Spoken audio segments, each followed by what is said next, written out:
Salut, salut, salut, j'espère que tu vas bien. Moi, comme tu le vois, ça va.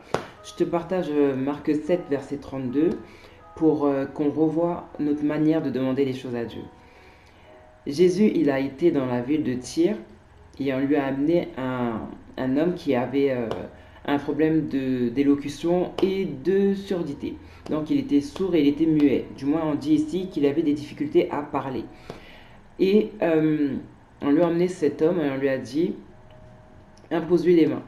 Voilà. Et on lui pria de lui imposer les mains. On lui dit impose-lui les mains. Ça veut dire que il est malade, on t'a déjà vu faire, on sait que c'est ta manière de procéder, donc impose-lui les mains et il aura la guérison.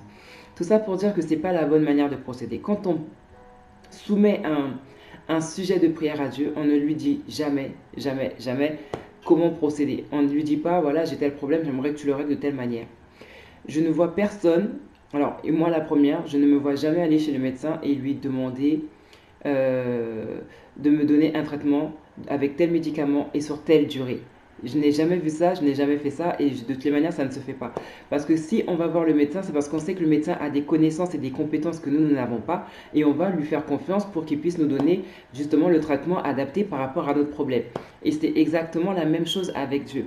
Quand on a un problème, on ne sait pas le régler, on n'arrive pas à le régler par nous-mêmes, on ne trouve pas la solution, on se tourne vers Dieu parce qu'on sait que c'est lui qui a la solution de par son omnipotence, de par son omniscience, et parce que voilà, il est le Dieu, il est notre Père, donc il a les clés. Et le truc est que là, on voit des personnes qui disent à Jésus, voilà tel malade, imposez les mains. Et Jésus a démontré que il n'est pas le Dieu du systématique. Voilà, il n'est pas le Dieu de l'habituel. Les gens, on va dire, s'étaient habitués à ce qu'il impose les mains et qu'il a guérison. Jésus, cette fois-ci, a procédé d'une manière différente. Qu'est-ce qu'il a fait?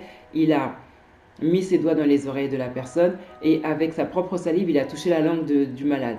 Déjà, s'il avait fait ça devant les gens, parce que ça, il l'a fait bien plus loin de la foule, parce que la foule, si elle avait vu ça, elle allait dire ah, mais c'est dégueulasse, ça ne se fait pas, mais c'est quoi ces procédés, banani, banana.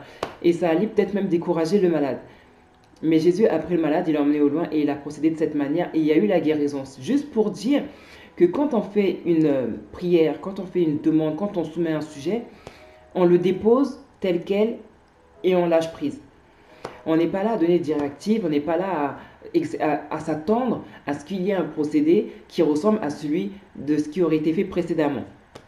Avec Dieu, ça ne se passe pas comme ça, Dieu ne fonctionne pas comme ça. Donc, chers frères et sœurs, euh, apprenons à soumettre nos sujets à Dieu en lâchant prise, en ne nous calquant pas sur le passé, mais en nous calquant sur sa grandeur, sur sa grâce infiniment variée, sur le fait qu'il est capable de nous surprendre, sur le fait qu'il est le seul à savoir comment procéder. Nous ne savons rien.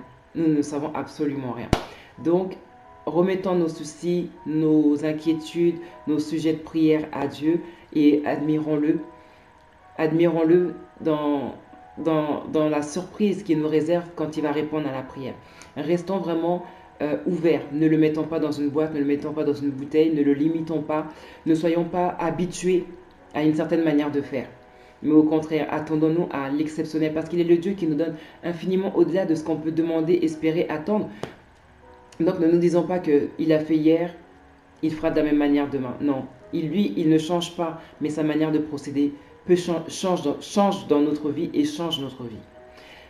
Sur ce, j'espère avoir aidé une personne. Bon courage.